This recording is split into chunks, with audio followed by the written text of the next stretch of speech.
దేవుని రాజ్యం ఏమన్నా తెలుసా? ఎవరితో పడుకోవక్కర్లేదు. My blood is enough, I will cleanse you from all sin. ప్రతి పాపము నుండి యేసు రక్తము నిన్ను కడిగి పరిశుద్ధనిగా చేస్తుంది. ఎవరి దగ్గర పడుకోవక్కర్లేదు. మనం ఈ దేశానికి ఒక చట్టం ఇచ్చాం. ఏం చట్టం ఇచ్చాం? 1819లో. ఇదంతా నేను సుత్తి కొడుతున్నాను అనుకున్నారా? చట్టం ఇది. ఒక్కసారి చరిత్ర తిరిగేయండి. ఇదంతా నీ రాజు చేశాడు ఈ దేశానికి. నీ రాజు తీసుకొచ్చాడు. నల్లట్ట పుస్తకం మోసుకొచ్చిన వాళ్ళు కష్టపడి పిల్లులు వేసి రిట్ పిటిషన్లు వేసి నిలబడి కొట్లాడి నీకు ఇచ్చిన హక్కిది. That is the kingdom of God. No discrimination, right to sit, abolishing child marriages. ఇలా చెప్పుకుంటూ పోతే ఎన్ని చట్టాలు చేశాం మనం. రైలు మనది, పోస్ట్ ఆఫీస్ మనది, ఐఏఎస్ తెచ్చింది మనం, ఐపీఎస్ తెచ్చింది మనం. తెలుగు భాషను మ్లేచ్ఛ భాష అన్నారు. అరే ఏం భాష మాట్లాడుతున్నాడు మ్లేచ్ఛుడా అంటే, తెలుగు భాషలో డిక్షనరీ, మొట్టమొదటి డిక్షనరీ మంది. మీ నాయన రాజు, ద కింగ్, మనం ఇచ్చాం. CP brown, he was a machinery. ఆయన కలెక్టర్ మాత్రమే కాదు, మిషనరీ. తెలుగు భాష గద్య భాగంలో మొట్టమొదటి పేపర్ మనది. తెలుగు భాష గద్య భాగంలో మొట్టమొదటి పుస్తకం మనది. వీళ్ళకు వాళ్ళ సొంత రామాయణం మహాభారతాలు కూడా ట్రాన్స్లేట్ చేసుకునే దిక్కు లేదు. అది చేసింది మనమే. నిజం చెప్తున్నాను, నేను అబద్ధం చెప్పట్లేదు.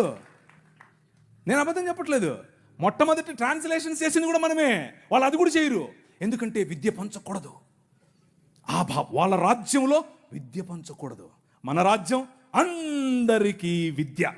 ప్రతి ఒక్కరూ చదవాలి. ఎందుకు? ఇదిగో ఈ నల్లట్ట పుస్తకం కూడా చదవాలి. అర్థమవుతుందా? నల్లట్ట పుస్తకం చదివితే దిమాగ్ ఖరాబ్ అవుతుంది, దిమాగ్ ఫిరాయిస్తుంది. మనిషి వెంటనే మనిషి అవుతాడు. ఈ రాజ్యం మనుషుల కోసం రాజ్యం. ఆ రాజ్యం తలకాయలో నుంచి వచ్చిన వాళ్ళకి మాత్రమే రాజ్యం, భుజాల్లో నుంచి వచ్చిన వాళ్ళకే రాజ్యం. ఈ రాజ్యం అందరి రాజ్యం, అందరికీ సుభిక్షత, అందరికీ పట్టభద్రత్వం. అలెగ్జాండర్ డఫ్ అనే ఒక ఆయన ఎంతమంది ఉన్నారు ఈ పేరు?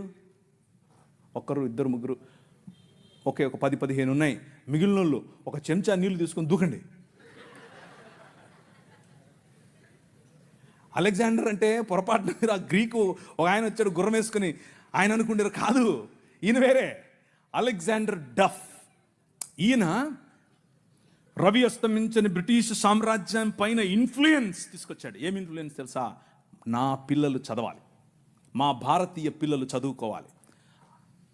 వీళ్ళు అన్నారు, ఎందుకు, మాకు అవసరం లేదు, మీ పాశ్చాత్య విద్యతో మేమేం చేస్తాం, మేము మంత్రాలు చదువుతాం. ఆయన అన్నాడు, మంత్రాలకు చింతకాయలు నైరాల్తా హై.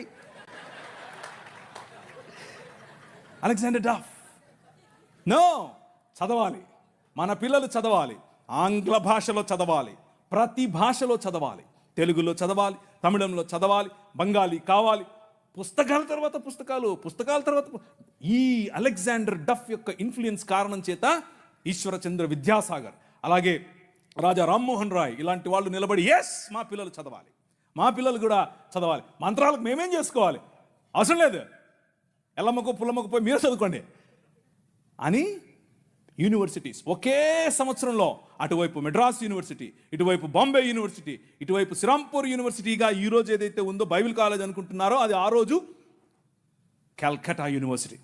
3 యూనివర్సిటీలు స్థాపించటానికి వెనకుండి పనిచేసింది ఈ అలెగ్జాండర్ డఫ్. ఈయన ప్రభావం, ఈయన ఇన్ఫ్లుయెన్స్ కారణం చేత మెకాలే అనే ఒక వ్యక్తిని ఈ దేశానికి పంపించారు. పోయి చూసి రాపో బాబు, అసలు చదువు అవసరమా లేదా. ఆయన ఇచ్చినటువంటి నివేదిక, ఎస్ అందరూ చదవాలి. ఇంతమంది కూర్చొని ఉన్నారు, బైబిల్ సంకలో పెట్టుకుని ఓ వెళ్ళిపోతున్నారు, బాగుంది.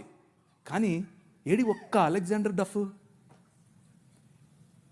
మీ ఊరి ఎమ్మెల్యేని ఇన్ఫ్లుయెన్స్ చేసే దమ్ముందా నీ దగ్గర?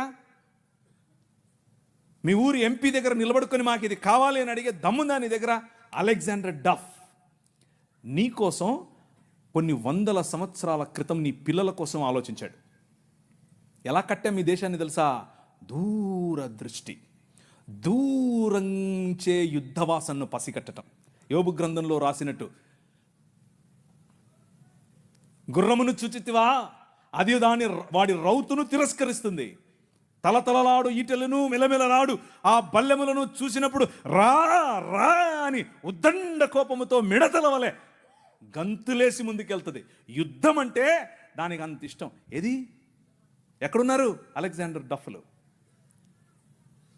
రైజ్ అప్, ఇంతవరకు పాట పాడారు. లే నిలబడు, లే నిలబడు. ఎప్పుడు నిలబడతావు ఇంక నువ్వు?